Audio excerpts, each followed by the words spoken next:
We're starting off high. So we can get I a two fools agree on that one. Oh, by the way, look, we got the wide shot. There was you had accountability. Now what I can Now all you need is a podcast and a YouTube channel. No, not even. Where give me the money. Show me the money.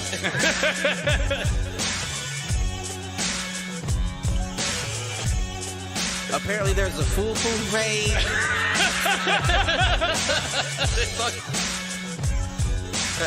Shoot the J. Shoot it.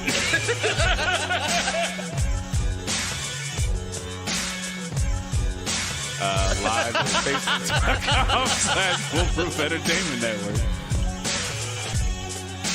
I need you on Twitter. I need you to repost the Facebook pages. To raise a human before I would Trust a human to raise back wolves. before I would trust a pack of humans to raise a wolf. Right. I hear you.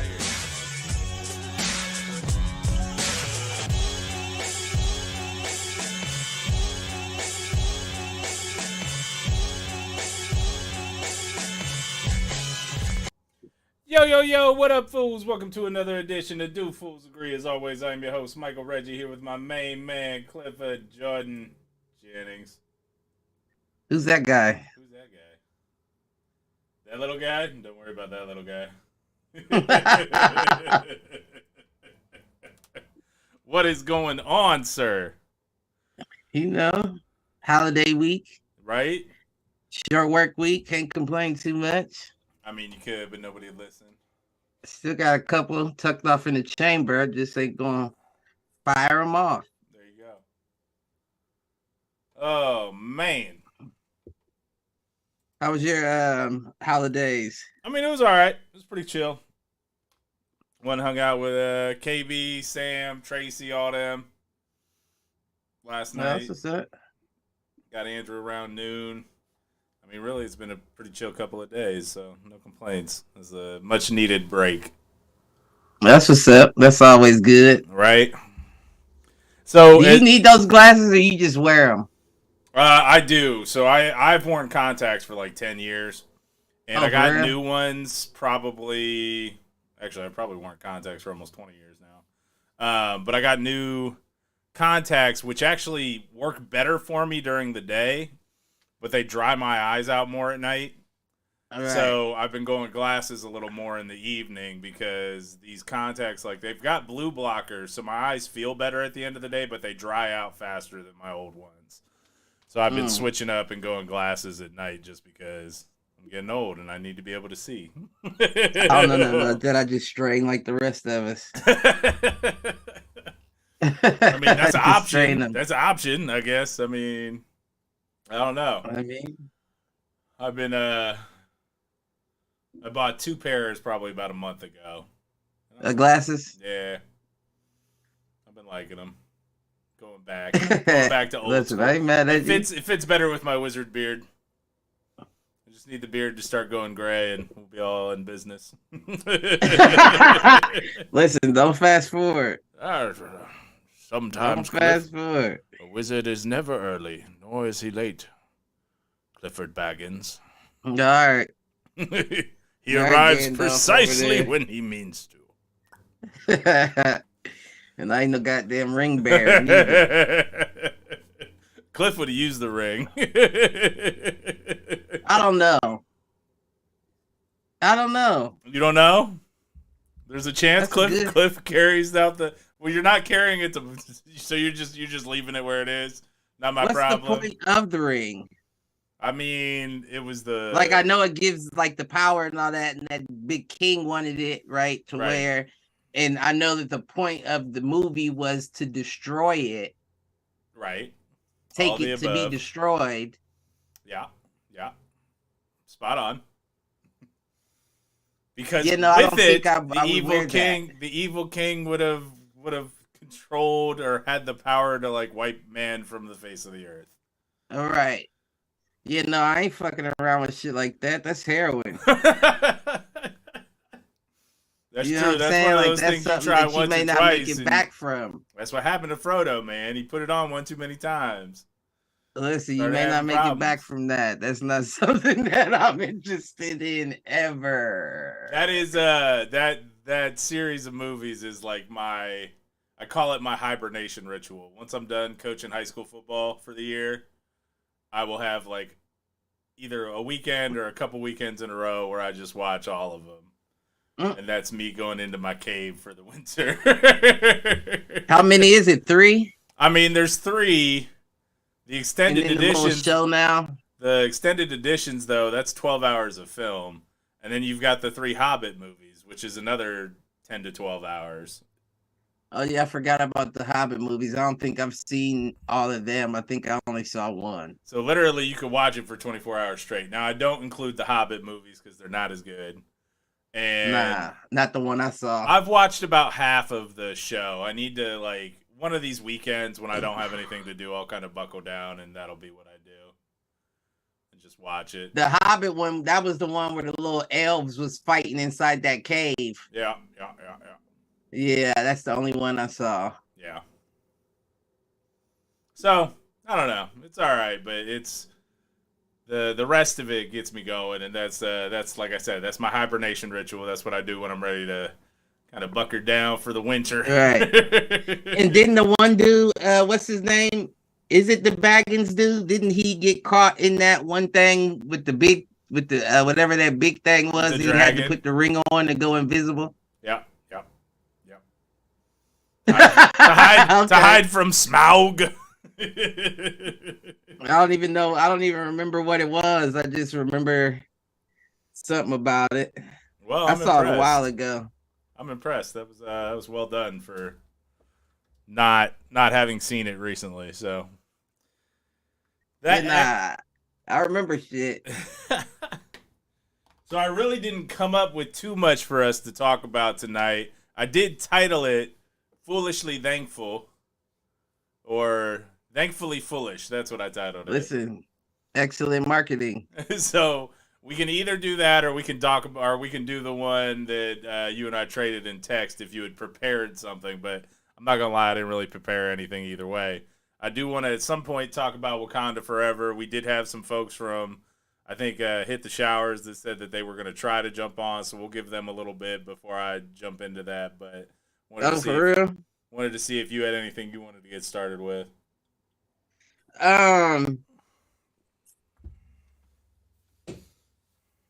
Although I think I just realized that I don't have my phone with me, and I don't know that I sent them the login.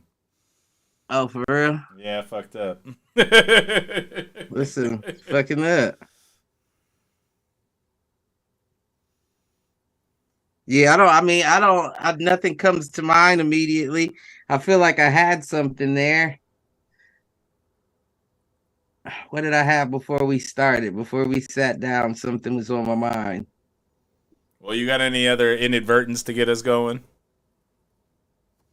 Inadverts, huh?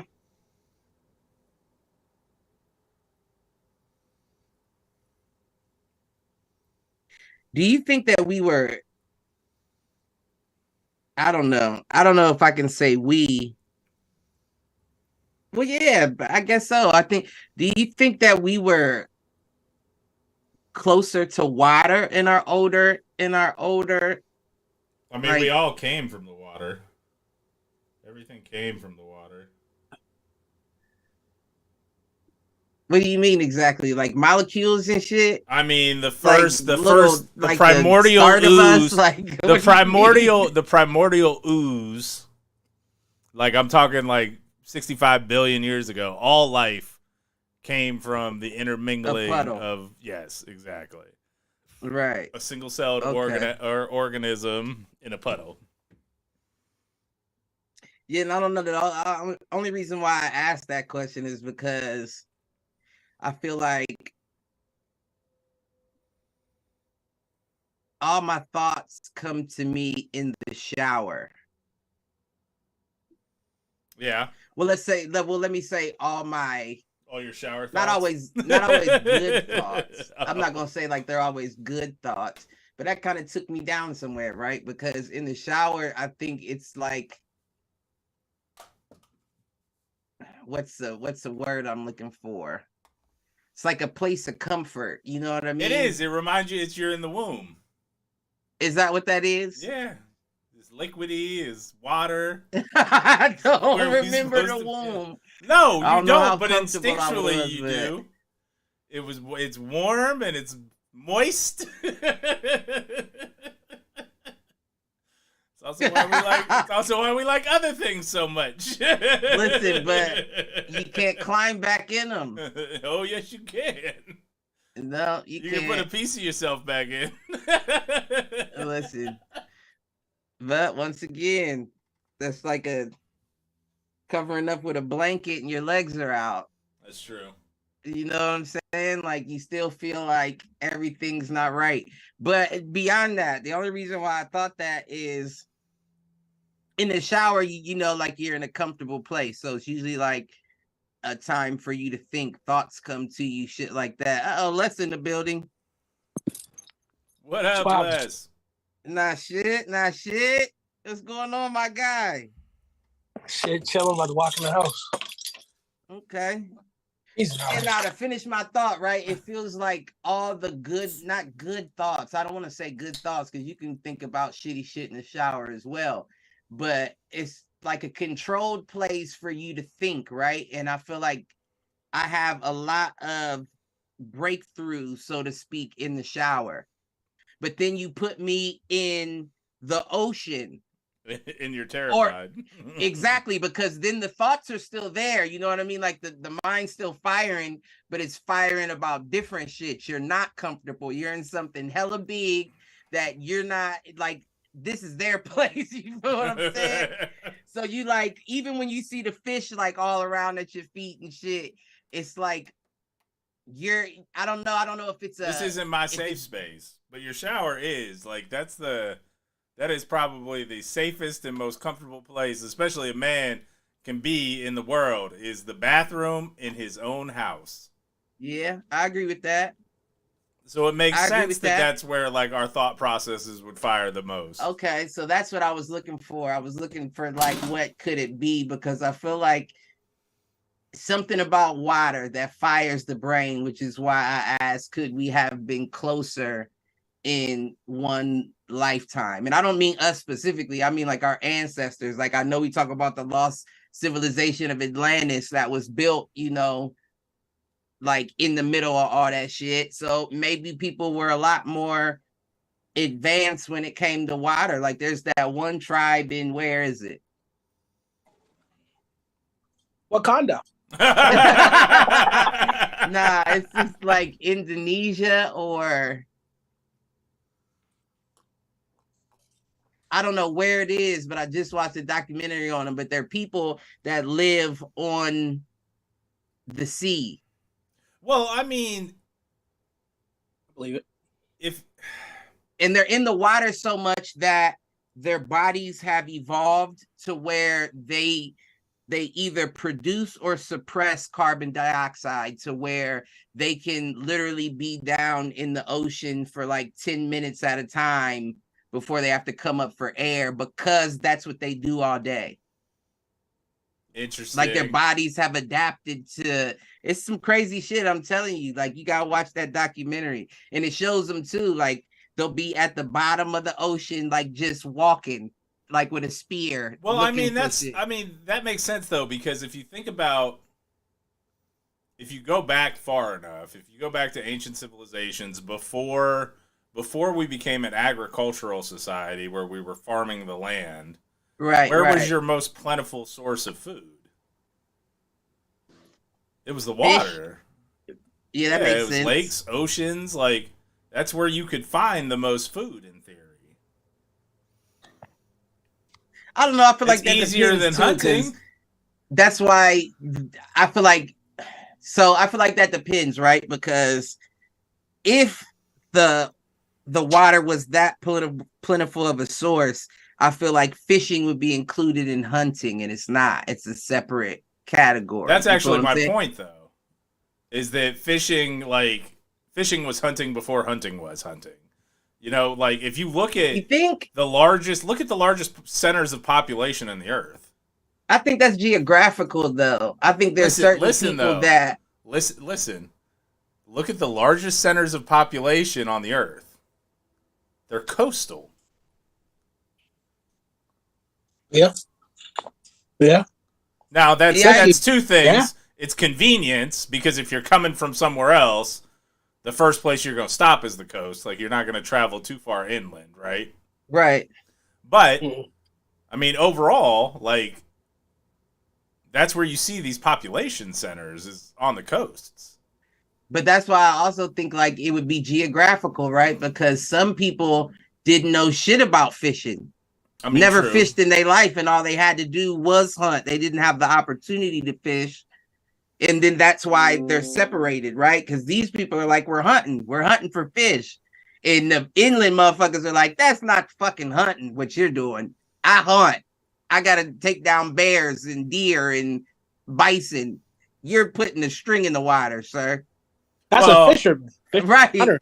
But that's why I feel like it's so. Yeah, but you're comparing it to fishing now.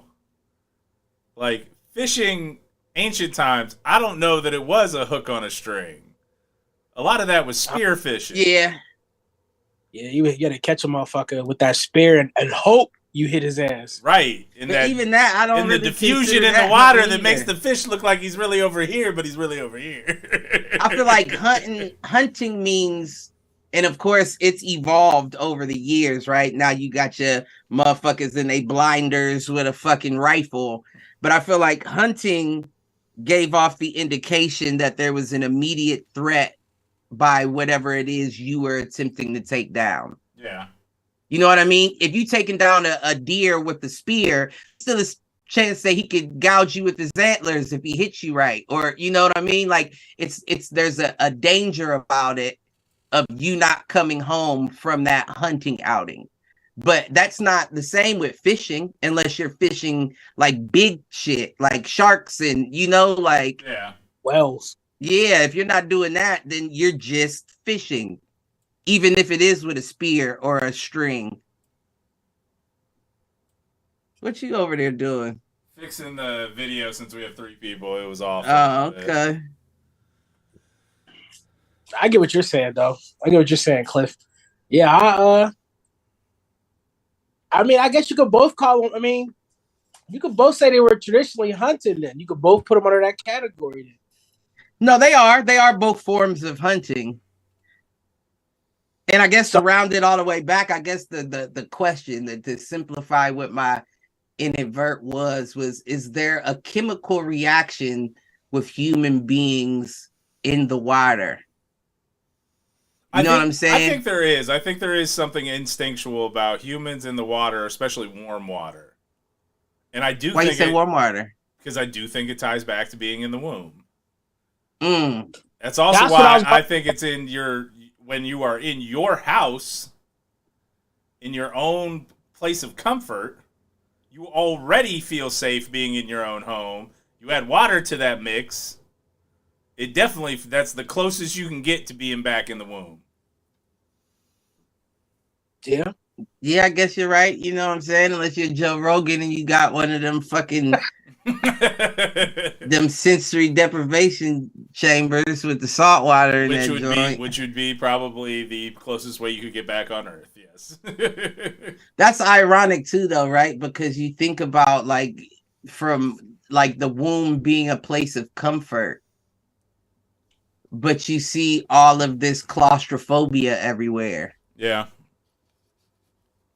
Like, I feel like claustrophobia is probably in 1 out of 2, 3 people.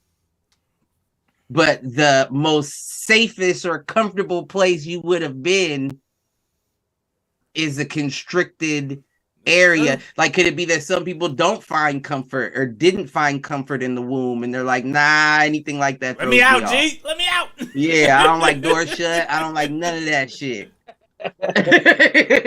Like doors shut. I don't know. Like, those are all. That is interesting. That's an interesting point, though. I like that. It's a good tie on there. You know what else, though, is all this talk about the water actually is a good transition into Wakanda Forever. I haven't seen it. I haven't seen it. Gotta check it out, man. It's not better than the first one, but it's not. It's not. Nah, it ain't. I mean, really, and I'll give my take and then I'll pass it to Les since he's seen it. It is a goodbye to Chadwick. Like, more than anything else. Like, I actually was not a big fan of the plot, and it's funny because the plot is, and I guess Namor is like Marvel's equivalent of Aquaman, but he came first. Namor? He is the antagonist in the movie, so he's the bad guy in the movie. Okay. But he's really not like he's the bad. Equivalent of Marvel's Aquaman. He's basically Marvel's version of Aquaman. Okay, I'll follow. I actually think the movie would have been better if it had been Aquaman, but we'll leave that alone. But I agree. The movie would have been better if it would have. What? Say that again. If it was actually Aquaman instead of Namor, like if they. But why would it be Aquaman? I thought Aquaman was a good dude. Aquaman is DC, but Namor in this movie, now in the comics, this is based on what I've heard because I've never read any of the comics with Namor. In the comics, he is more of an anti-hero, and he's a little bit rougher. In this movie, it's hard not to see him as a good guy. Like, really? Yes, he goes a little far, but you understand why he's going far. So the premise, if you're okay with me talking about it, and if you haven't seen Wakanda Forever and you don't want spoilers, you're not gonna fuck me up. Yeah, that's the people out there. Give them a come back in 15 minutes. But the plot is that there's basically vibranium, which is like what makes Wakanda. There's vibranium underwater, and there's actually an underwater society. Right. And Namor is the king of this underwater society. Mm. And so he goes to the Wakandans and basically says, hey, you fucked up by telling people about vibranium. They came for us. We're asking for your help now. And really, it could be the two of us, and we could take down the whole world. Is kind of the plot. The real plot is who's going to take over as the leader of Wakanda, who's going to take over as the Black Panther, like all of that. No, wait, though. Is that the plot, or are those just the questions that we ask knowing what we know outside of the movie? No, there's plenty of indication like that the so that's a strong focus. It's almost like that's the main plot, and this thing with Namor is a subplot. I don't like it. What'd you think, Les? Like, would you agree with that? Yeah, I can rock. Yeah, you pretty much hit it like all the way. Yeah, I mean, like you said in the first Black Panther, they introduced that vibranium when the colonizers came over. Now they thought, because Wakanda, the whole gist was Black Panther was that Wakanda's the only place that has this stuff. Right. Now you found out there's a second location. That's a problem because now they're searching and they're beating people up. They're looking for this stuff, and it all started because they had that technology that scientists created. That university, the sister, had, replicated that thing they had created to track vibranium. So that's how they found out that it was underwater and not just on land. And so the movie opens up where they're. So are they? Wait, real quick before you get into that. Are they like mermaid people? Like what? Like kinda similar to what Mike was saying originally, like about how Aquaman. Yeah, like how you could remember what you were saying was you could stay underwater for 10 minutes. They have a whole underground city underwater. Like these people are holding their breath for long periods of time. So wait. So wait, is it like a bubble city, or the city is underwater? Namor, I think, is the only one that can breathe air. I think the rest of the people have to be underwater. They've basically got gills, or they have. Okay, so that's where I was getting at, right? Like I wanted to know: do I open my door and I'm in the ocean, or am I in? No, one of them pressurized bubble joints. Okay. But they's pretty much an underground city, just like how volcanoes, how they be creating these underwater cities and things like that, and they start creating extra land masses. Imagine somebody who can live underwater, like hundreds of feet underwater. There's a whole city, like they got they got like houses, huts. They got they do all kind of different things underwater, and they're able to hold their breath for long periods of time. similar to like a whale. So wait A a whale minute. can hold their breath for like 45 minutes to an hour before they have to come up. So wait a minute though, right? Because you mean to tell me that they came up with a device that could find the vibranium underwater, but they didn't know that these motherfuckers live down there? Well, that's how the movie starts, is that they find vibranium and these fish people fucking murder everybody. Yeah. So that their secret isn't found out. Right. Yeah, so that like what Mike is saying. Yeah, I guess that's what's wild about it to me, is that like you would be doing all this research to try to find where the vibranium is in the ocean, but you didn't see these fucking buildings and houses and like what the fuck? No, like, that's a fair point. They go down. It's just like a little submarine, and it had this technology on it, and it had similar wavelengths, and that's how they were able to track the vibranium. There wasn't like a camera attached while it was going down to say, "Hey, we found this little city," because that's little cities in a certain part of the world too. Though it ain't just everywhere, right? So I think it was like outside of Mexico or something like that. It was like outside of America. Yeah, I think it was outside of South America. It was just outside of America, but like they were like looking for it, and then the people got killed, and then they started blaming. The whole reason why they found like the issue was caused because those people, the scientists on that ship, had got killed, and they thought that the people from Wakanda did it because they were the only people they knew of at the time that knew of vibranium, or they know that they have that. So that's why it was a big issue with this, like that Neymar guy, because they didn't know about him. Right. They only know how did he get to Wakanda? Because Mexico and Africa, that's the far away that how you send back up. He traveled. One, it looked like he teleported just via water. Like he like swam from one side to the other, or he teleported. It's almost like he's got access to like super currents in the depths of the ocean that like can take him anywhere in the world in like 30 minutes. Is what it looks. It was crazy. I was like, "Yo, this dude is fucking God!" Like, well, and that's bullets can't kill him, and bullets can't kill him either. True. Motherfuckers immune to bullets. That's why they were overtaking the ship, because they tried to shoot him with the gun, and it didn't work. Is that everybody, or is that just the main dude? You couldn't kill them dudes with them bullets. They tried on the bridge, but that's going more into the movie. But so what, do you kill them with air? Yes. Hook? Vibranium. Yes. A fishing rod? They can't now you hunting. You feel what I'm saying? Now we hunting. Now there's an immediate threat to whatever it is that you try to. Now you're hunting. It's not fishing anymore. At the end of the movie, the guy, when he was out of water for so much time in a hotter environment, like a desert environment, they found that his weakness was heat. Well, he dried out. It was basically... Yeah, he dried out. Yeah. So he's hard to breathe in hot environments because the water in his skin was no wet. So he didn't have that moisture to keep him breathing and living. So he started to die due to the exhausting of heat. They went to the desert.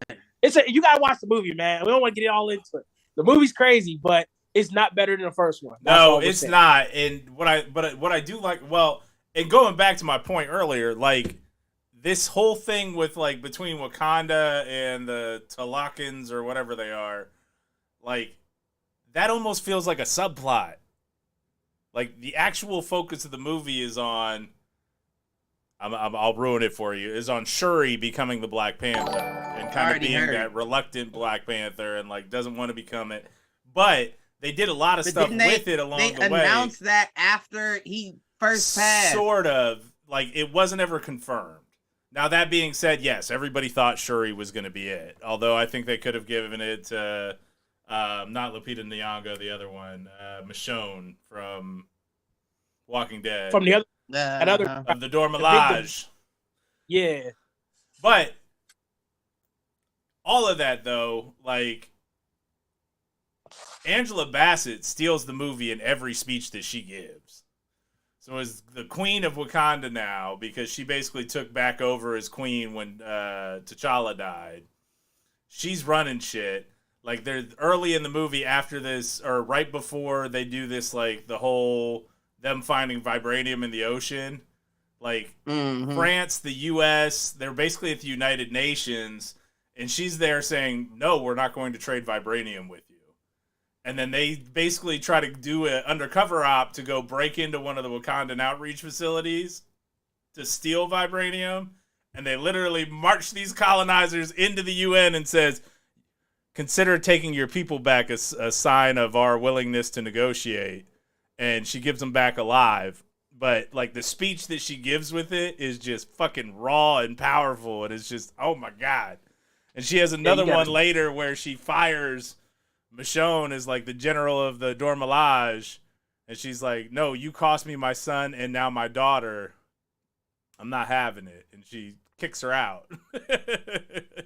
So, like, Angela Bassett throughout the movie is just off the chain. Like, she probably won't get, because it's a superhero movie, she probably won't get nominated for, like, a supporting actress, but she should.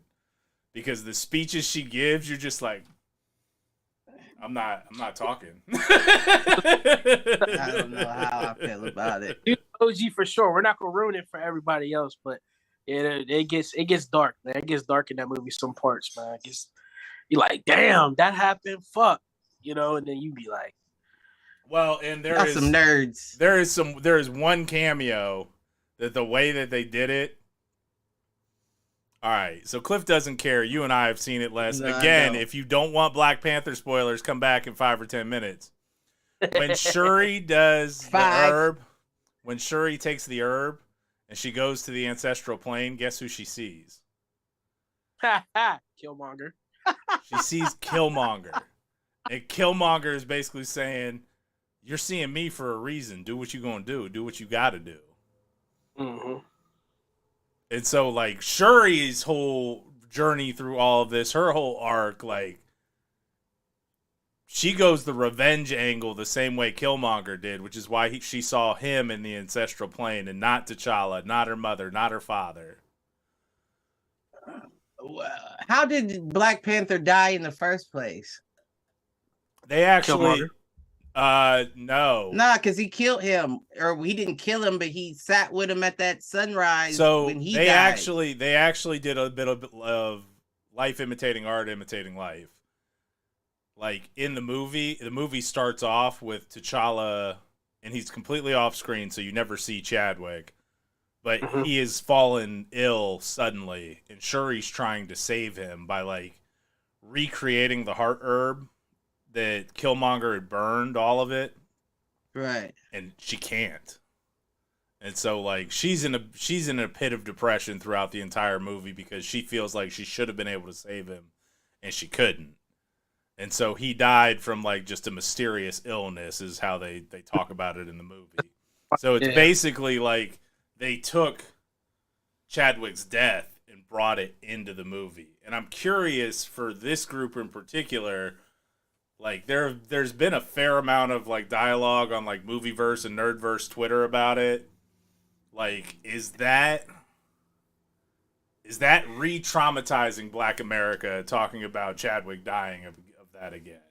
Oh my fucking God. I'm just saying, this is something that got brought up on Twitter, so that's why I'm asking. So you're obviously a no, but you don't follow Twitter and that kind of shit anyways. So, not shocked. Les, do you have any thoughts on that? As far as I'm not really. I mean, I can see why people are talking about it, but nah. I mean, he knew that he had that cancer because when someone asked him after that first one came out, he said, "Are you going to make it to Black Panther 2?" He said no. So we already knew he was sick. He already knew he was out of here. How the fuck are you traumatized though? No, I'm not. No. Like, how do we get to say because an actor passed away, we're so traumatized? Well, just because they brought it into the movie itself, and I'm not, and I think the other side of it was the other discussion has been: are you going to recast T'Challa, the first like really big Black superhero, the first one that ever went mainstream? No, I don't think you can. I don't think you can recast Chadwick. Throw off the narrative. Yeah, because he's not that person's not even the originator. Like Batman movies and shit like that, you can get away with that, but not this. The way it started and the way how it got to where it is, nah. I don't think you. in reference to that, it's still so infantile, right? Like it may have been in the comic books, but how many young black boys and girls had comics? You know what I mean? Like, so this is the first time they're being introduced to a Black Panther. You can't play with a name like that, especially in a culture that thrives on realism. Black folks aren't naturally abstract. You know what I'm saying? That's why you don't see a whole bunch of sci-fi black movie directors. Where y'all at? Because we're not abstract like that. That's why Except it's Jordan. usually about real life shit that we've lived. Jordan's the only one. I like Jordan. I like the fact that he's breaking the plane. You know what I mean? Like, because people ask the question all the time, like, when are we going to get black sci-fi movies? Well, when black people get interested in that. But right now, you got more kids running around watching anime than you do ever giving a fuck about what goes on beyond the clouds. Well, and I think you and I talked about this when Black Panther came out, Cliff. Like, the word that got used with Black Panther was like Afrofuturism. And I cannot find any other pop culture examples of Afrofuturism. I mean, some of that is by design too. No, I get it. But like, I would actually like to see more of it. Right. Like, how do you bring, like, because African culture, because it's so much more about, like, the earth and being one and, like, to your point, like, hunting, all of that kind of stuff, and being from a harder place on the planet to live, technology would have adapted differently there. And so I'm curious about that. Like, the fact that Wakanda, like, in Black Panther, yeah, they use spears and knives that are made out of vibranium that can do other shit. Like, that makes sense to me because that would have been the necessity of that. But that's where I would actually like to see more in that Afrofuturism kind of view. Because I'm intrigued by it. Here's the thing, though, with that, and just to get what I was about to say out is, I'm not saying that there hasn't been a black dude that pitched a sci-fi, movie script, and they were probably like, black dude doing it. I don't know. That's not what we're interested in. But at the same time, we are a culture that has no idea or understanding of its history. And you have to know where you've been to know where you're going. So it's hard for us to imagine future when we're still dissecting our past. You're saying that, though, about African American culture. Afrofuturism has nothing to do with African American. It is the concept of, like, how, as the birthplace of civilization in Africa, if things had stayed there and technology had advanced there versus it being advanced in, like, the Western world or the Eastern world. Right, but that what I'm getting at is the only way we would have a depiction of that is from a white man. True. It wouldn't be a black dude doing that. No, because we don't control the media outlets. We don't control all the scientific experiments. We don't control all that. Right, and then they control the narrative. So if we try to do it like that, and they like, but I don't like this, and about it, it ain't. Yeah. I don't think that's gonna work. Yeah, they would flip that similar to how they think Einstein created the light bulb, but it was a black man that was working for him who actually created the light bulb. There's all kind of different. A lot of these inventions have been spun and, like you said, flipped, and the narratives have been changed. Well, I mean, Edison in particular, when it came to the light bulb, the sonograph, like all that shit, he stole all of that. Like, he was the one to package it and market it, is what he did. Exactly. I mean, but that's history, though. That's history. Written by the victors. My whole thing is, I feel like when you really think about it, I feel like the sci-fi shit was closer to Africa than anywhere else. Yeah. I feel like when you think about, like, the technology that they've had to build the pyramids, or did you get help from an outside source? Both are valid questions. You know what I mean? Like, but either way, what we can factually say is that the people who lived back then weren't as caveman as we thought them to be. They may have even been further than us. That's why there's no Afrofuturism, because they all fucking left. I think so too, though. I think because they said Nigeria about 53? They said they have like the youngest. It's Nigeria, and I think it's Ghana too. And after there's certain countries that like the average age of the person is like 19. So like they're forming like these tech hubs over there. So like the Republic of Congo right now, where all the minerals and all this, even our iPhones that we're sitting on, the technology computers, it all mined out of certain parts of Africa. Yeah. And so I think if we start, they got more technology than we think. But if we start exploiting, we're already exploiting that stuff. The Chinese is over there. Everybody and their mama's over there. If we start talking about this stuff, we're kind of giving away the secrets and the sauce. So we don't want to talk about too much because they like. I'm just saying, these motherfuckers have raped that continent hard since the beginning of time, and you still can't take all of its resources away.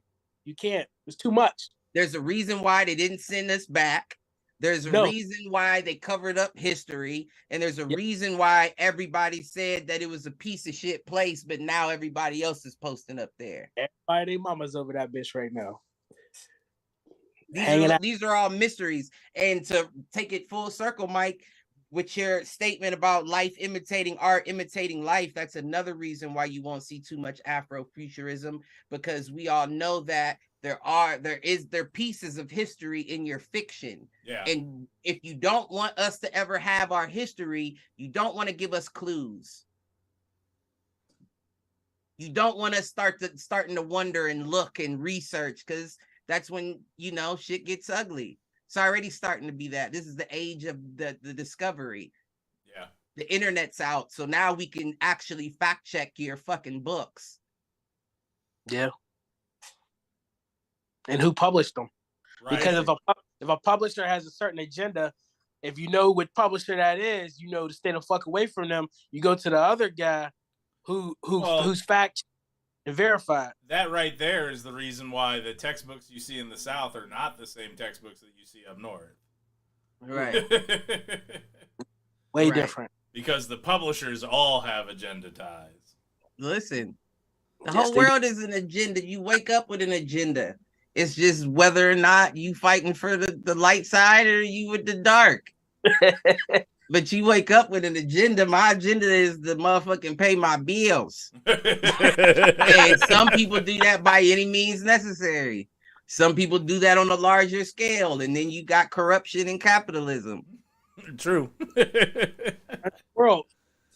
But the world runs off of an agenda. It's just which one are we on? We on about 20 right now. And right now, when it comes to America, it's taking us about 8 chapters and we still ain't on the same page.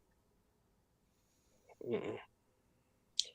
That's because we all ain't reading the same book. True. Nope. Nah. Well, it's different experiences too, right? Yeah. Listen. All right. So to wrap up our Wakanda Forever talk, Les, we're gonna do this in mugs. It's out of 5 mugs. How many mugs you give it? Mugs. I give it a smooth. I'll say 4. I give it 4. You give it 4. I'm right. I was almost at a 4, but like I was so bored by the main plot with Namor and all that. I gotta go. I'm gonna go 3.5. I can't go 4. I ain't even seen it yet, and I'm giving it a firm 2.8 mugs. Yeah, you gotta check it out, man. It was solid. I just like the first one. It was more action packed in the first one. But see, that you think it was more action packed, right? I mean, that was it more action packed. That might sway me. Because the first one I didn't enjoy like that either. I felt like it was more emotional than action packed. This one, and maybe that's because I didn't like the action, and it was like it definitely had action. Don't get me wrong, but like I didn't think the action was as engaging. I guess it wasn't. The Black Panther to me feels like voting. You know what I mean? Like I kind of feel like I just had to go see it for the culture, just to support. But I wasn't really interested in going to do that at all. I can see that. Knowing you, so and knowing... now that you say that the second one isn't as good as the first, it's like, does my vote really matter?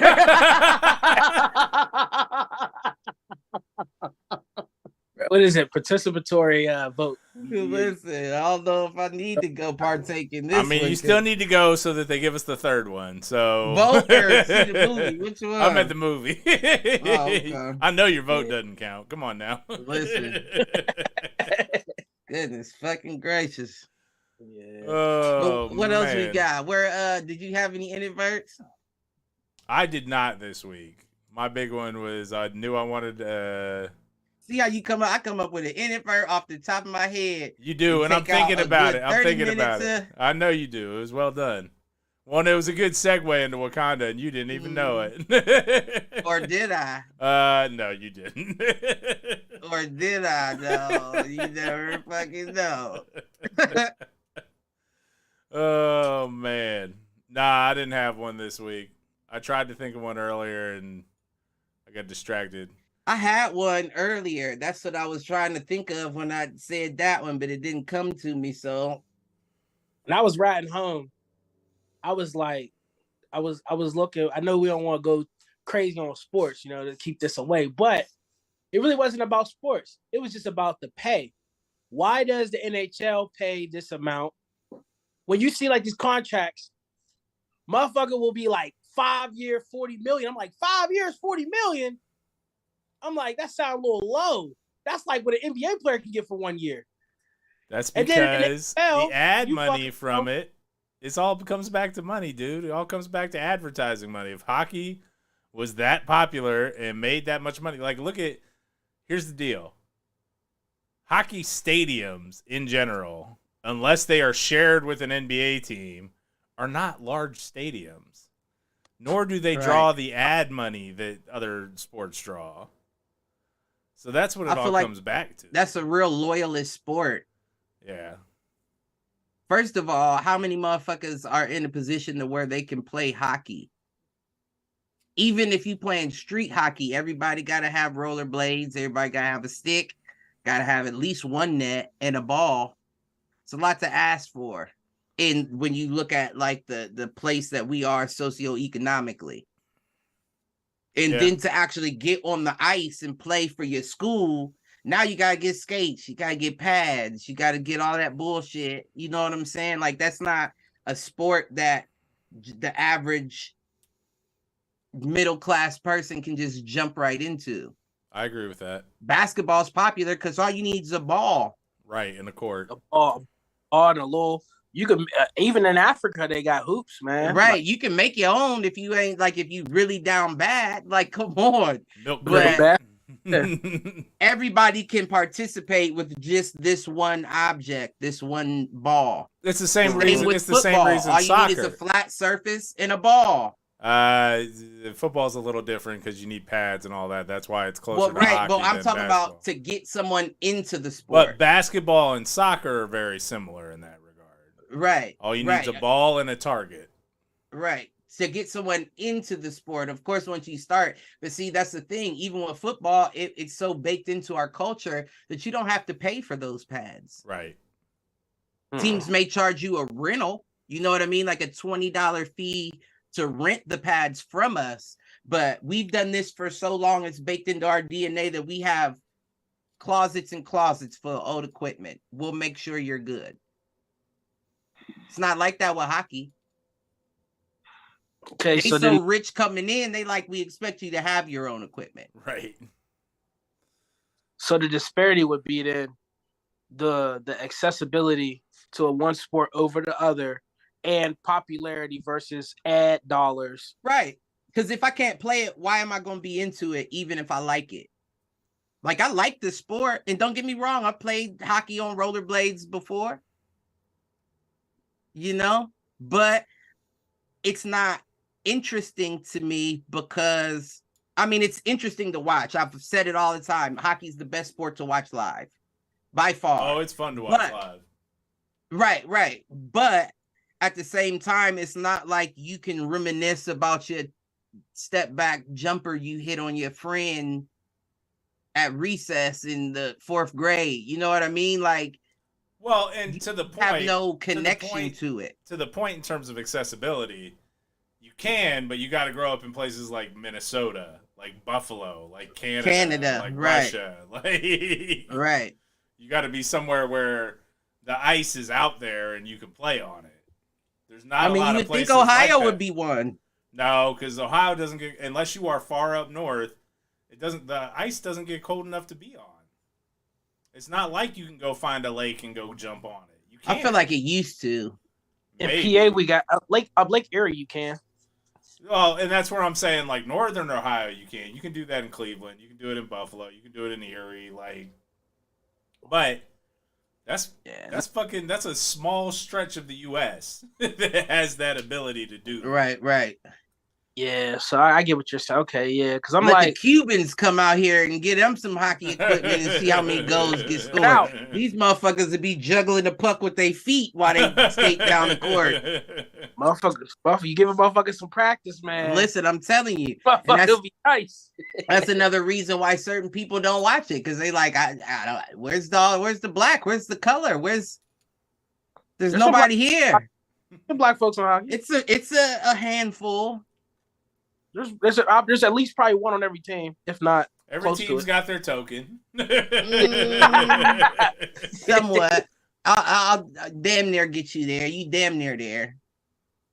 Hey, I mean, you never know. Shit. If we start playing, if we start getting these fucked up winters and we getting snow around Thanksgiving, motherfucker, we might have to start playing hockey. Nah, they still ain't gonna be playing hockey. They're going to be out there and playing football with tennis rackets tied to their feet before they ever throw in a pair of fucking blades. I like rugby, but there's not enough exposure to that. No. Yeah, I like rugby over American football any day. It's not all watered down. Yeah. I mean, there's pluses and minuses there. I don't know if I would be so quick to say rugby over American football any day. I do think if you took some of the athletes from football and put them in rugby, it would be a lot more interesting. But every time I watch rugby, I'm just like, this is, and I'm going to try to say this without sounding ignorant as hell. This is low chromosome football.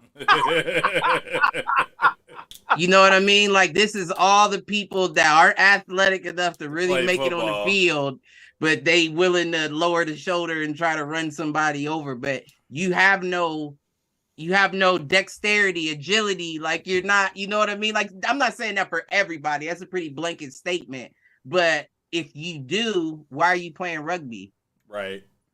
You know what I mean? So even the ones that do still don't have half a cup compared to American football. I like some of them rugby guys, man. They be running motherfuckers over, especially when you scrum. Yeah, you got to. You got to run a motherfucker over when you don't know how to cut, when you don't have the coordination to step to the side. Of course. You gotta run them motherfuckers is offensive linemen running the ball in rugby, and you want to see a spin move, motherfucker? You ain't gonna see it. Come out the scrum, you throw the ball lateral. Ain't none of that, ain't no hole. If you go, I mean, I'm pretty sure there's some holding, but not a lot. And you put your little earmuffs on, protect your ears, wear a cup if you need one, and we going. The gladiator, that's the real gladiator sport. No fucking pads. Oh, I blew my hamstring.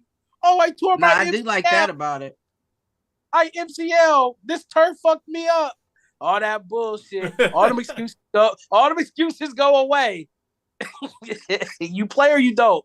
Yeah, I wouldn't be mad. I wouldn't be mad at seeing like some real athletes. I'm not saying that they're not real athletes. They're just not the athletes that I'm used to. But I wouldn't be mad at seeing some, professional ball players hop into the rugby. I would love to see a black haka. I bet that motherfucker would go, boy. Man, I'm just saying. All right, we got Malcolm in the chat. And Malcolm called out, Cliff, don't forget the condom usage talk. Oh, So I that saw motherfucker that. should hop on and have it. I saw that, and I'm like, That might be what was I on my need to mind know. too. That might be what was on my mind. I can't remember the entire context of the conversation, but I know it was. I know the conversation started, and this is me being ignorant. Don't get me wrong. Again, the views and opinions expressed here are not necessarily those of the Foolproof Entertainment Network or any other subsidiaries with which the fools may be associated. Continue. Listen, that's why that might have to go at the beginning of both episodes. But I was at the gas station, right, and I seen this motherfucker buying lottery tickets. Older dude, probably, mid-40s, mid-late 40s. He was buying lottery tickets, and I saw him reach over to the wall, and he pulled back a pack of condoms. And I don't know if it was the fact that he was that old or whatever sparked the thought in my mind, but I was like, what's he buying those for? Hold on, pause. 40s is old now? No, I'm not saying that you don't. I'm just saying at that age, I would imagine you should have your go-to. Not married, you know what I mean? But are you gonna be 40 and have a go-to? You're not that far off, bruh. No, you right. You right. But I also ain't finna put my business out on the streets either. You know what I'm saying? He could have been messing with a streetwalker. You know what I'm saying? And that was the first thing I thought. Like, is he paying for it? You know what I'm saying? Like, is he paying for something? And I'm not saying that you shouldn't use. Nah, he's probably got a fertile young honey that he was waiting on back at the crib. Like, I'm not about to knock this stupid little girl up. Right. He didn't give me them vibes, but You know what? he didn't give me them vibes, but it made me think about it though, like, because even I don't think a lot of people use condoms in general, right? Because back when we grew up and we were buying condoms, like, packs were fresh. Now go and buy a pack of condoms and see if you don't have dust on the top of your shit when you pop the cap off. Mine do not have dust on them. Continue. I'm just saying, like, well, I don't know. Maybe you're the one frequenting that store to keep their stock in renewal. Because I'm saying, nah, man, them shits expire. You got to check that expiration date. I'm saying them motherfuckers is expiring on the shelf, is what I'm saying. I know that's what you're saying. It's not a lot of motherfuckers. I'm not buying them from a place where they got expired on the shelf. You'll be at the gas station or the corner store and you'll see a motherfucker buy a rhino pill or a honey pack. No condoms. With no condoms. With no condoms. You feel what I'm saying? And don't get me wrong, because I'm not the kind of guy that enjoys condoms either. But I'm also not the kind of guy that's gonna be going out running in anything. Like, it was on a podcast the other day. Dude said, yeah, I don't know that a lot of people use condoms, and it's a shame because it's not like motherfuckers are asking for papers. I used to do that. Yeah, I used to do that. I used to go get checked with whomever I was sleeping with, and we continue this road. But I'm not saying meet somebody fucking without a condom. No, that's not what I'm saying. I'm just saying that where we're at, I also think that people are a lot weirder now. See, here's the deal. Last week is generally I'll use them like the first half a dozen times I'm with somebody, and if they make it past that and they're open to not using them, right, I'm cool not using them because I get tested every quarter. So right. So I hear you on that. I'm not mad at you for it. I mean, I guess it's just. It depends how much new you getting. And that, you just took the words out of my mouth, because I was about to say it. Like, that motherfucker must have been getting some new pussy, because I don't know. Don't let me judge the motherfucker. And once again, for any children out there that are watching, use them motherfuckers. Use them.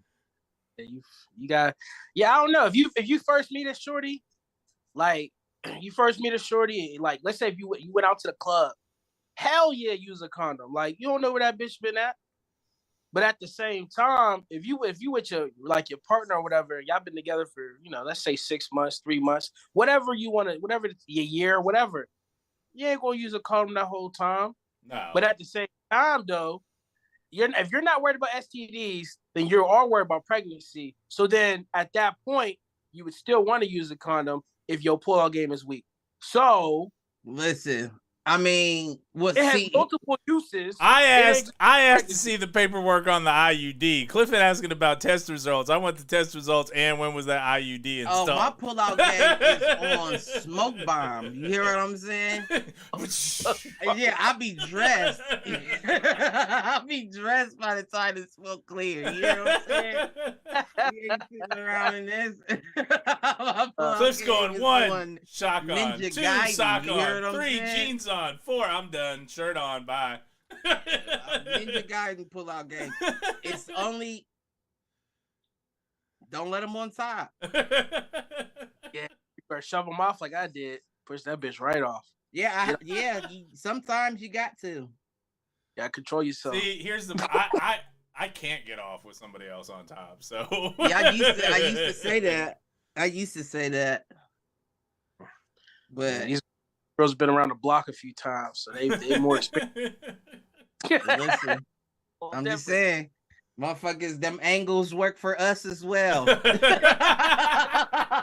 Some hit them better than others. That's all I can say. Hey, if you're, I'm gonna do a Wallow moment. If you're a minute man, get you Roman swipe. I don't even know that. Listen, if you're a first quarter man, can't quite make it to halftime, get you a honey pack. You know, put the condom on. Don't take it off. I won't finish till next week. I can't fuck with none of that. Fuck all of that. That'll fuck me up, boy. You fuck around, you mess with that girl raw. You STDs and pregnancies, the least of your worries. 5 minutes is gonna be more of your concern. You can be like, oh shit. But yeah. I don't know. They call me Achilles. Man. And it's ironic because it'd probably be a tickle of my ankle that'll take me out the game. Be in battle all day long. You tickle my ankle the wrong way. You got me. Done. My sword, my shield, my sword's on the ground. You got me. That's funny. Oh, guys, protect yourself at all times unless you married or that's your partner for real. But if you in these streets, strap up, pop a honey pack, Roman swipe, and a shot of Henny. You'll be good to go. Like man, let me find out if I'm taking any performance enhancing drugs and I'm wearing a condom. That motherfucker's gonna be a wristband before long. You hear what I'm saying? That's not going. I can't. You can't. Those are conflicting items right there. Oh shit! Enter at your own risk. All right, that's what we're going. I ain't taking none of that. No packs, no honey packs, no net. And I think that's scandalous how these motherfuckers is doing, folks, like putting it in the bottle and shit. Like he's doing all kind of shit. Don't do me like that. Don't do me like that. Next thing I'm walking around like a dog with his pink thing hanging out, rubbing up on everything. No, don't do motherfuckers like that. Like at the same time, who wouldn't taste that? You gonna put a whole honey pack into my liquor and expect me not to taste? That's how fucked up you are. Yeah, if I'm dummy lit, I probably wouldn't notice and wouldn't even give a fuck. Like, what the fuck is? Oh well. Hey, Beast Mode, Papa. He said you used to drink. You gotta. He said I used to take a shot of Henny before. He said, "What's your game day routine? Take a shot of Henny for the." He said 1-2 shots a game. Yeah, bro. There's a lot of motherfuckers that's like that. And I would imagine that would be more beneficial, right? In like basketball, you would think it's weed. But in football, I could see it being alcohol. Because what do I always say? I say sometimes the safest way to play is balls to the wall. And you don't release your inhibitions off anything else like you do alcohol. So if you scared of something or something's bothering you that game, I bet you won't be thinking about it if you got a nice buzz on you. True. I was worried about this hit, but here it comes. Let's make it. See, I played on Vicodin more than anything else. So. I mean, I played off a pain pill before, you know,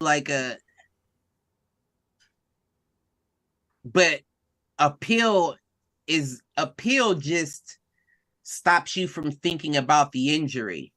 Yeah. The alcohol will rile you up. Right, like it stops you from thinking, worrying about anything. That's why everybody always fights off alcohol, because your head's not with you, but you're not worried about the consequence of the situation. You're not wrong. And when you're not worried about a consequence of the situation, you can say, Clip, go run through that brick wall. He gonna try it. I'm already off. I'm off the races. Now you mean to tell me we're replacing that brick wall with a human being? I don't care how big he is. He'll fold faster than that brick wall will. Right. Listen, maybe you need a shot or two. For the kids out there, wear condoms. Don't drink before your games. And please be 21 years of older, please. Before you drink it all. Thank you. We ain't promoting underage drinking. At least 18. Yeah. I don't care. I'm not saying I promote underage drinking. I'm saying I promote underage drinking, but if you can die for your motherfucking country, you should be able to take a shot. That's how I feel. I don't disagree with that. So I'm not saying I promote anything. I'm just saying if you're not 21, don't drink unless you're actively in the military. No, I'm just playing. Well, if you active military, you probably drink it anyway. So that is the truth, though, because a lot of places you station don't have ages, right. So they allow you to buy 16 or 18. Yep. Yeah, Spain, I believe, is 16. You could drink legally. I mean, a lot of them. The Iraq, I don't think they had an age, so they just allowed if you were over there, you could drink. Now, certain places are dry countries, though. Like if you go over there near, what is that, Israel, or one of them over there. Where they like you can't drink at all. Like if you bring it in there, like it's illegal. Man, you think that they ain't drinking? There's no bars, right? But you don't have anywhere to get it. Is the thing. You still get your stipend, and you can order what you order with your stipend. True. It's a reason why a U.S. base is still the United States. You could be born in Germany on a U.S. base, and you're still an American citizen because we run this shit here. We make the laws here. So you may be a dry country, but as long as we offer alcohol on our wish list for stipends, these kids or these soldiers can drink. True. You just can't get it from them. They're dry. They're dry like the mermaid in Wakanda. Motherfucker dried out. But I say all that to say I don't support underage drinking. Hell no, man. Them DUIs ain't no joke. You don't want no smoke with the state or country or whatever you at. Listen, you never know. What's her name? Brittany, is it Brittany something or other? Griner. Yep. Man, 9 years for some hash oil? Depending on where you taking it. 9 years? That depends on where you taking it. Like, don't get me wrong. I do think that they stroking her just because of the specific situation that the country's in. But at the same time, like, come on now. You go walk in church with a bag? Some people do. And some people deserve the consequence. That's what I'm saying. Like, you know, there's certain places where you just don't bring shit. And she played in that league for how many years? 4 or 5? She played a minute. She know the rules. Right. So it's like, come on. Who knows? But see, even that I didn't know it was in my bag shit is weak to me because it's like, you know where you're going. You should have Googled it. You know the consequence of if you get caught, and you know you're going there through an imminent wartime. You're not gonna check your bag. I'm checking that bitch 10 times. Yeah, because when I went to Florida, I checked my bag so many times. Pulled shit out, like unfolding pockets. Like I don't need nothing on this plane that's gonna get me in trouble. And you know how I am. I just got bags of shit. I got shit in bags. So if I throw more shit on top of the shit I already had, I now don't know what's in that bag. I'm pulling all this shit out and looking at it again. Listen, yeah, I was checking pants pockets. Stop playing with me. And I'm just going to Florida. They probably would have been like, let me hit it with you. But still, I'm not taking no chances. So you going to Russia and now America, and this is where I understand why people say that. Now America's calling for the release of Britney. For what? When you got motherfuckers here locked up for weed. Let me find out you gonna go to Russia to try to get her out, and you got how many motherfuckers here on weed charges in your private prisons? That's systematic by design, but it doesn't matter. So what? The exclusion to the systematic injustices is be an athlete, be an entertainer. No, but if she was in the NBA, they probably would have got her. Oh no! You know they would have got her if she was in the NBA. No and doubt. Especially if she's like LeBron or somebody, yeah, LeBron would have been out released within 24 hours. This would have probably never made the news because they would have just got her. Well, you can't use LeBron because I guarantee you LeBron's wife, LeBron's manager, LeBron's assistant, all of them is going through his bag. So yeah, this probably would have never happened then. But yeah. So come on.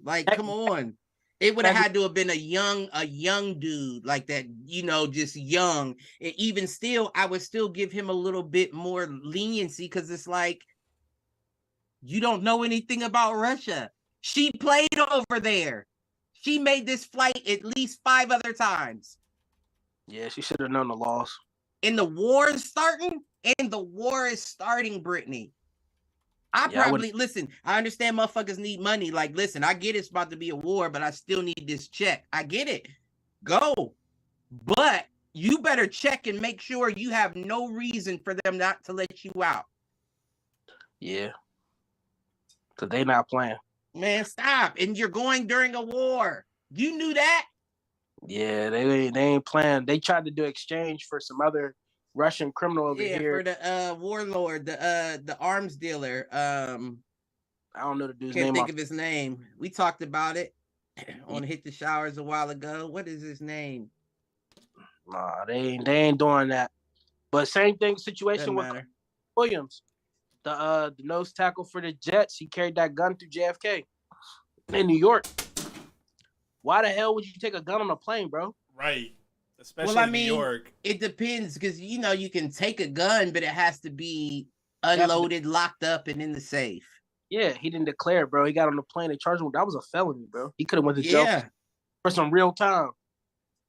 I mean, but at the same time, I know I've done that before too. Not no gun in the airport or nothing, but had my gun in a bag and grabbed the bag once again, put my shit in it, and walked out the door. I was like, oh, I got my gun with me. I didn't know that. Now, of course, when you're going to the airport, checks and balances, sir. They begin at the house. Right. They begin at the home. So when you go through checks and balances in public, you know what to expect. But when I'm just walking outside to go run somewhere, I can get away with that. Yeah. It's my gun. It's legal. I can get away with that. But going to an airport, you gotta, come on now, man. Yeah. Motherfuckers don't know how to move. You gotta. Where's your people at? Like you said, right. Checking your bag before you get on that damn airplane or that airport. Period. I bet you. And if you ain't got none, you better check it yourself. What you say, Mike? Said I bet you's got people checking it now. Right. Yeah. And they ain't on your team. They're not a part of your organization, sir. That's a Class A felony, bro. That carries so much time, and New York is the gun capital. So right. 5 years. What he say with trade today? He said with your record, you can get 10 years of bullets. There's 10. There's 20. Shoot program. Pelican Bay, motherfucker. Nah, but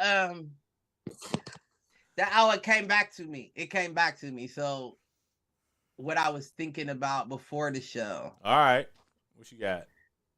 I heard the most interesting theory on depression and shit and why it's so high nowadays.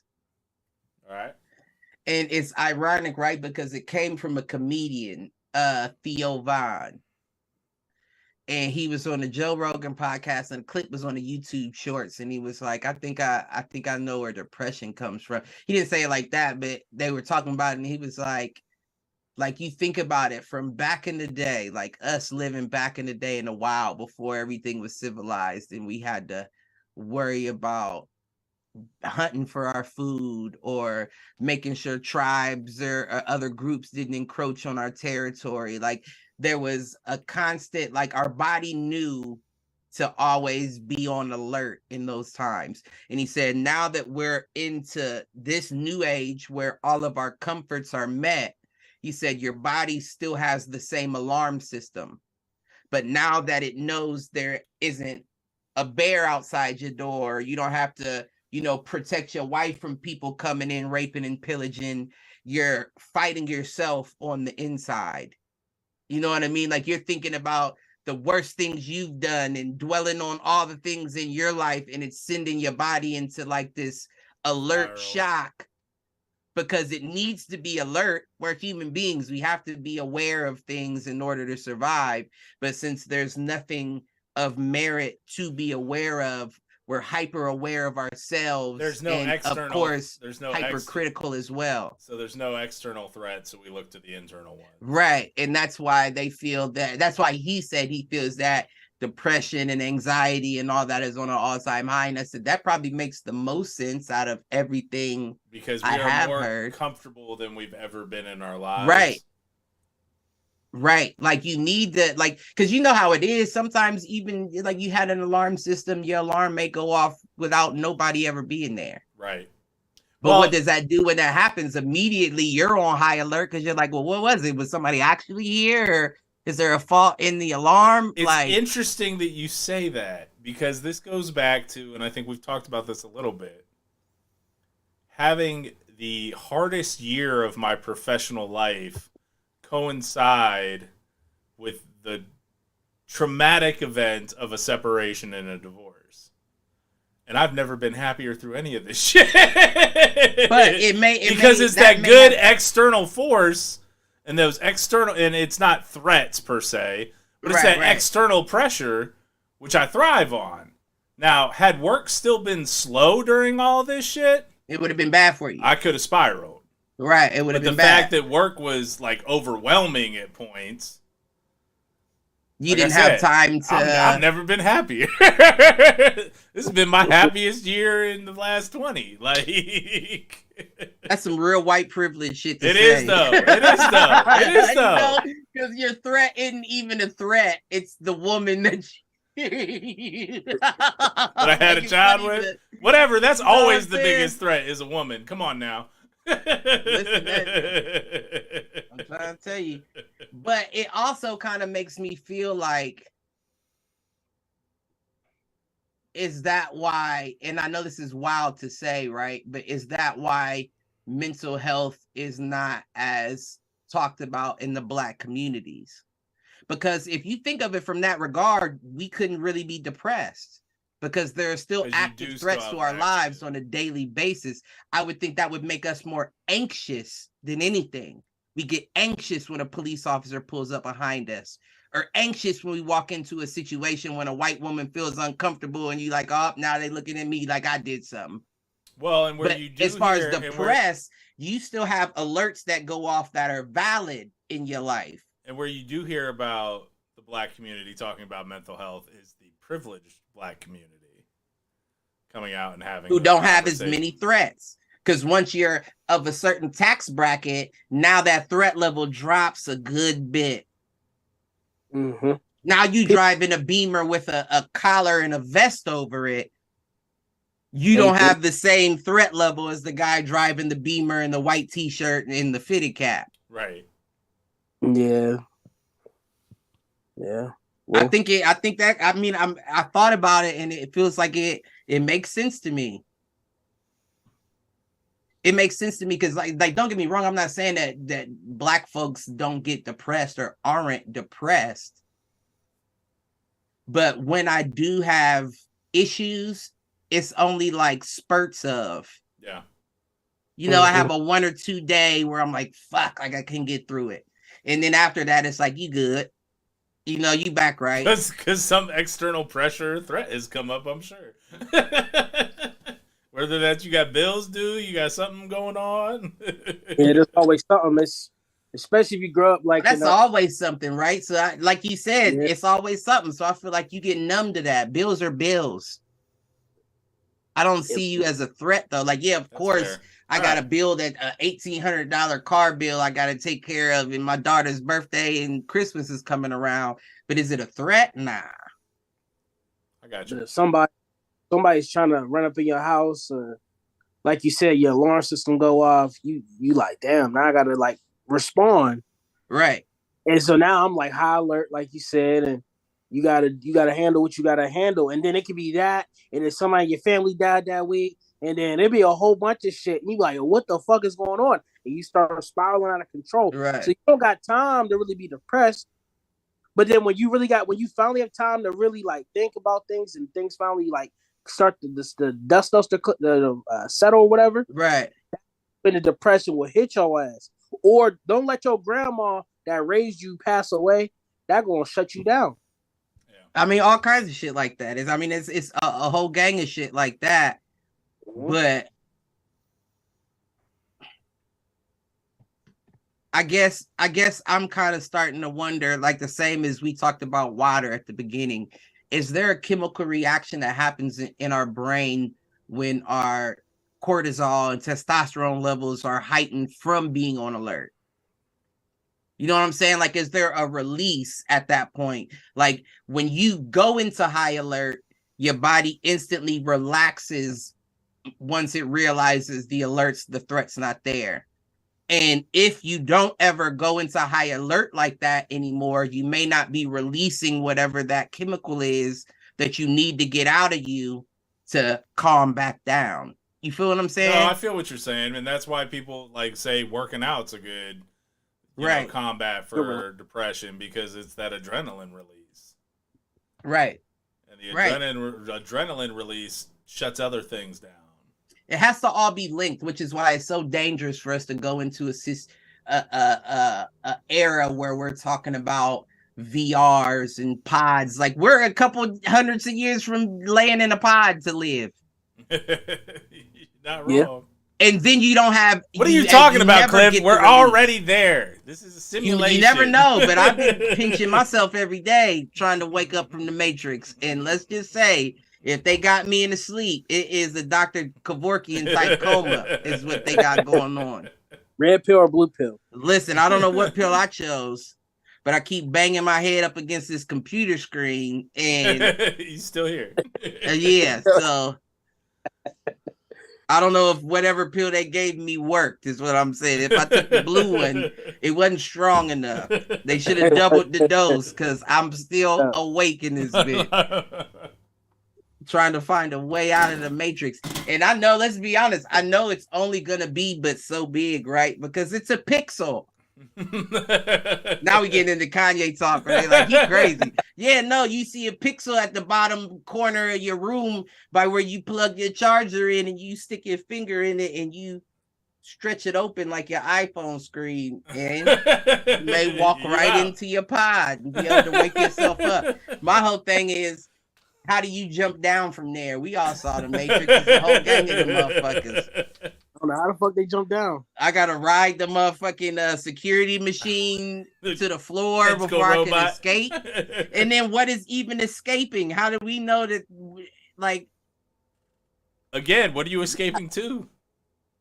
I don't know. What happens if they try to unplug you like that one episode in one of the one movies? It was about to kill the power source.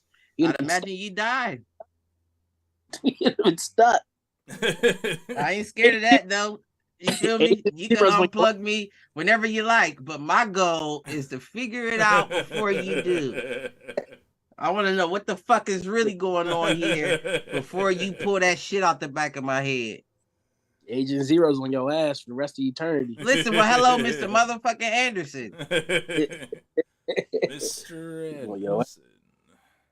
Yeah. I don't know. Yeah, that's all I had though. I didn't have much else. What you got? What you said, Liz?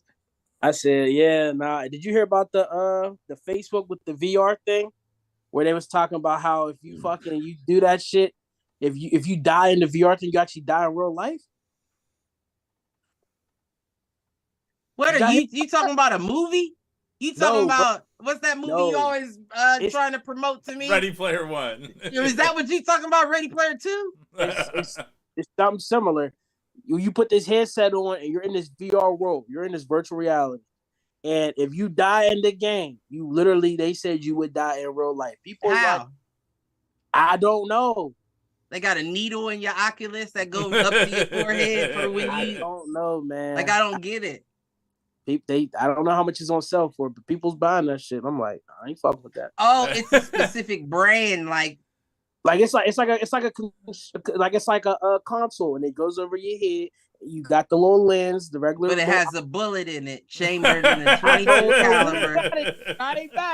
For if you die in Pac-Man, that world. Seems like a bad marketing tool. That's weird as hell. You better get ate up. That's weird. That's weird. Like I can't find that. Nah, that didn't compete with me. I'll put it in the chat, but I might want to see what you're talking about because that makes no sense to me. Like, man, how does it kill you? It didn't say. I'd have to do more. But I'm like, how the fuck you die if it's VR? In video games, like we die all the time. Call of Duty, you get split all the time. So how the fuck you die in this? Unless they were talking like a haptic suit that was so strong that it shocks like your heartbeat, like arrhythmia, because of whatever it had going on. Like I couldn't see. That's what I was going to say. It would either have to be haptic or it would have to be like almost neuromolecular, like. Right, like you gotta plug this. Like you're not plugging this into the wall. You're plugging this in like your ear canal. Like you had a plug in the back of your head installed that you have. Like, yeah, I don't know. I just wasn't buying it. Unless that motherfucker come in, turn into like your Oculus headset, turn into one of them alien face sucker things. I don't see how a headset could kill you if you died in a game. And then what kind of game is it? Is it just one specific game or any game? Like Galaga. You die in Galaga and you're out of there. I think it was like the metaverse type thing. So if you die inside the metaverse, you would die. But the metaverse is just you walking around. It's just a character, yeah. Yeah, like it's like the world, but with less people. Well, it's gonna be more people in the future, but yeah. I don't know, brother. But I did. When is God going to end it all, boy? Because I'm telling you, it's out of control. But man. I did hear with the metaverse, though, they were saying that like there's people, like even through Instagram, there's people that have these fake profiles, right? But they might have like 3,000 followers, 4,000 followers. They have posts, they have all this stuff. They have pictures that looks like a real person, videos, everything, but it's a fake profile. Like it's a fake person. Like they're creating these profiles. What, so that using like the deep fake shit? Yeah, exactly what I'm talking about. So like they're saying like, because with all this depopulation, they're talking about how they're gonna have to repopulate. So they're like, well, shit, they're creating people out of thin air at this point, and people look like actual people that you would know, but they have no identity. Like there's no record of these people, but they're creating them. I've been saying, what's my motto been for I don't know how long before we ever started this show. Nothing is ever as it seems. And now we are being catapulted into a false reality to where it is going to take time to decipher what's really happening from the real. And there's not a lot of people that I feel like have the level of intelligence to discern the difference between the two. Mm-mm. No, it's that continuing line to blur the digital reality and the physical reality, which they've been trying to do for years. Yeah, I'm gonna be the first one they kill, boy. I'm telling you. I'm not putting on the headset. I'm not doing it. I'm gonna be the first one they Cliff, you kill. have a I'm telling you quest. that right now. 'Cause I'm gonna be screaming this shit's crazy till the death of me. It's crazy now, and we still have a grasp on reality, but we're not too far from not having a grasp whatsoever. Mm-mm. And it already drives me crazy as to how certain people move in the world we live in already. So I can't imagine once it gets to a point where we don't know the difference between the two. Like where it's like, are you sober or are you on drugs? You don't know. Like which one's the real? You know what I'm saying? Am I here? Am I there? Like what's really happening? And I feel like the brain is very easy to trick. And they've developed technology and years of experiments on how to trick it. Just like they say, you can, like how text works, like you can remove letters from a word or add letters into a word, and your brain will remove or input what should be there based on your programming. But we are just now in the last 3 or 4 years coming out of the uncanny valley. Like for the last 10, 15 Coming out of the where? The uncanny valley. So the uncanny. What the fuck is that? So the uncanny valley is where they try to make something look real, but there's something off about it enough that your brain can recognize that, yeah, that looks great, but it's not real. Right. We are coming out of that now. We are coming out on the other side of the uncanny valley, which is that you can't tell the difference between them. Right. I mean, I look at it. Honestly, Star Wars movies are a great example of this. You had Tarkin in Rogue One 7 years ago where they deep faked or they CGI'd like Tarkin coming back and Leia coming back in that movie.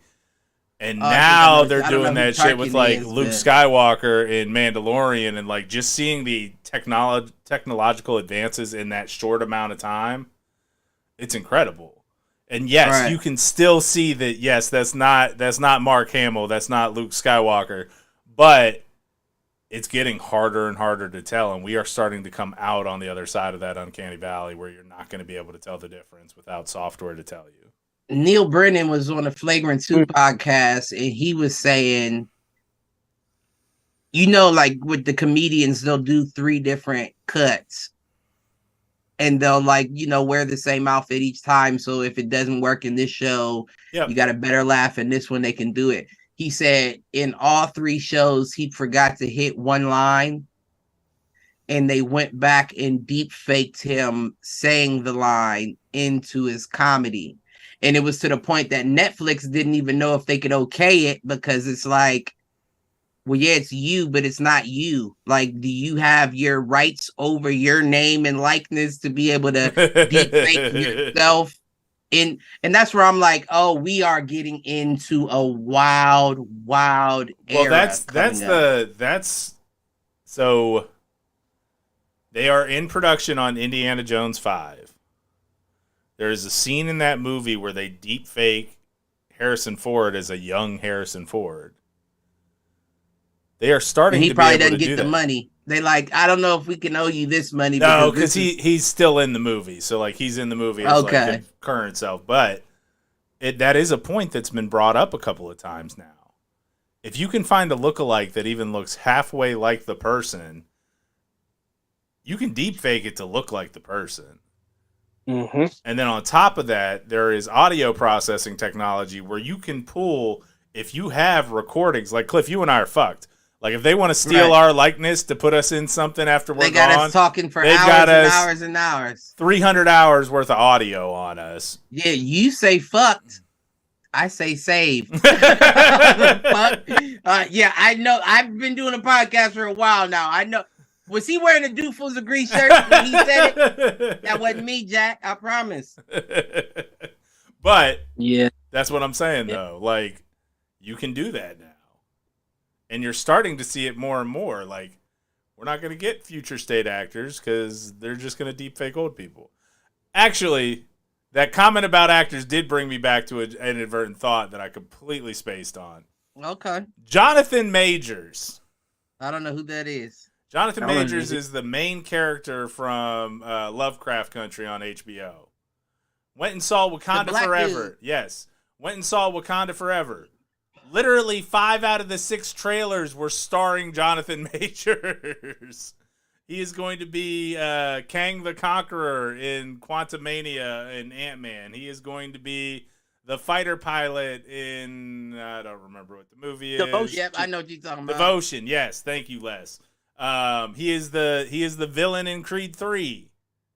Dude is literally going to be in like 7 different movies next year. I don't know if you would call him the villain, the protagonist. The antagonist. Yeah. I agree with that. But that dude is up and coming fast, man. Like he did Lovecraft Country, and he's going to be in like 8 different movies coming out in the next 2 years. That's the issue with the world now too. Like it's just like you think because I ate broccoli one time, you just gonna keep feeding it to me. The characters, the thing that I like about it though is they're so far apart. The characters are very different from what I'm seeing. Yeah. So we'll see what his range is. But it's your face. Sometimes I just don't want to fucking see your face. True. Kevin Hart, The Rock. I don't want to fucking see your face. You played yourself out. Please get off my screen. And when you drop in 6 movies at a time in a fucking 2-month period, how fast do you think you're gonna burn yourself out? True.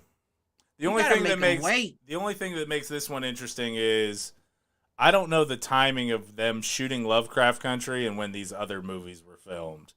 Because we were in that COVID period and they could have been more spaced out than they look. Yeah, they probably could have been filming for the last 5 years, really. Right. But it doesn't matter. They all dropping at one time. It don't matter if you filmed the projects 20 years in advance. The fact that you're dropping them all, anything you overdo gets old. I don't disagree with that. Get your favorite snack 5 days in a row and see if that's your favorite snack on the 6th day. You might stop eating that forever. That's what I'm saying. So it's like in the people, the powers that be, they're like giving what they want right now. But like, if you want longevity, you got to turn down some roles. Yeah. Yeah. Because if you're out there, you're a screen whore. You're on everything that they gave you. Like, no, I don't. Nobody wants that. We want the one that makes us wait. The problem, all 4 of these movies look good. They do. The second one threw me. I didn't like it. Creed. Didn't like Creed 2. Yeah, I didn't either. This one looks a little bit more interesting. I actually don't think I've actually made it through Creed 2. I've tried to watch it 3 separate times and I've fallen asleep every fucking time. I haven't, and I've fallen asleep every time. Which is crazy because I actually love the first one. The first one I could watch over and over. I love the first one. But yeah, that second one was not it. So now I always got to watch it like 2-3 times. I also like that this third enough, one. This third one's actually directed by Michael B. as well. Oh, is it? I like seeing that he's stepping into that. I give it a strong 2.3 mugs. And I ain't even seen it yet. Strong 2.3. Yeah, we'll see. I'm liking that Devotion, and I'm also liking that Super Mario. Yo, that Super Mario. When I see fucking Toad in Shroomy Land, no, I don't know nothing about that. If we ain't fucking animated. John Leguizamo. No, it's fucking Chris Pratt as Mario. It's animated. It's CGI. I got happy when I seen Toad. I'm with you. I'll watch it. I know my son will want to see it. I'll see it with him. You need to watch the John Leguizamo Mario Brothers. I like what they tried to do with that. They just didn't really pull it off correctly. I liked it. We'll see in I think it's March of 23 or April of 23 when I go and see that. It's gonna be a goodie. I mean, it's interesting. We got a good Sonic movie before we got a good Mario movie. I never watched Sonic. I don't know. Oh, both of them are decent. They're both pretty. I don't know. Oh, they have 2 of them. Oh yeah. Oh yeah, the Knuckles one. Yep. You gotta get yin and the yang, man. Gotta get Knuckles. Gotta get Sonic. Malcolm, I agree. Cliff's a hater. I agree, Malcolm. I mean, there's no imagination anymore. Like everything's a remake. Everything is like. And then we talking about fake shit because motherfuckers don't have enough imagination to come up with their own shit. So they like, let the computer do it. You say that, and then we're talking about a dude who was in Lovecraft Country, which was actually very different from anything I've ever seen before. I never seen that. You said That's a TV show, an though, HBO too. series, yeah. That's a TV show. That's different. It is. We talking about movies. Like, what's the last original movie that's come out? I think we had this talk like a couple of months ago, and I said Arrival. Yeah, like, you said who? Arrival. Oh, that Denis alien Villeneuve. joint? The problem is that the original shit doesn't get watched.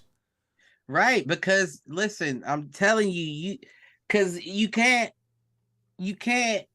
brainwash motherfuckers into watching and looking for what you want them to look for, and then expect them to be intrigued by something you didn't show. True. Like, you're spoon feeding these motherfuckers, and a lot of them are dumb enough to eat it. So, of course, once you start spoon feeding them and it's not the same shit on that spoon, they're not taking it.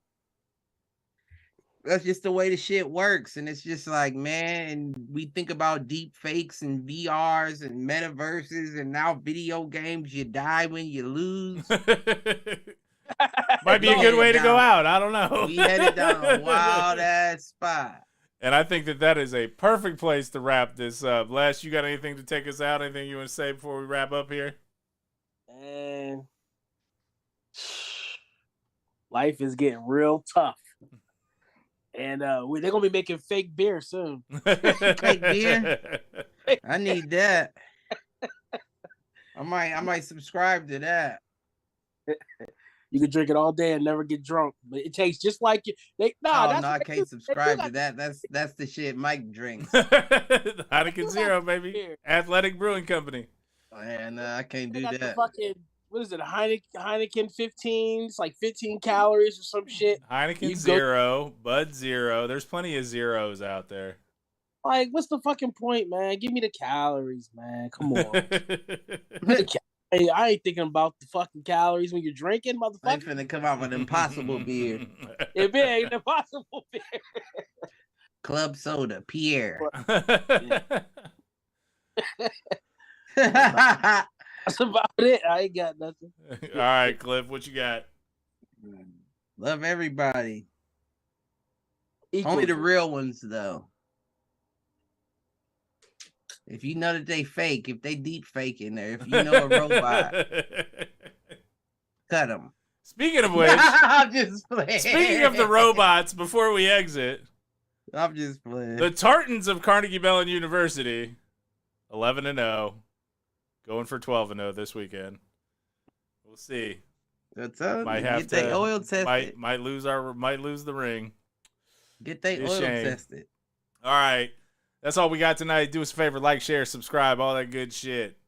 Tell a friend to tell a friend. Tell an enemy. Tell them to troll. Tell them to troll in this video. And with all that, peace out, fools.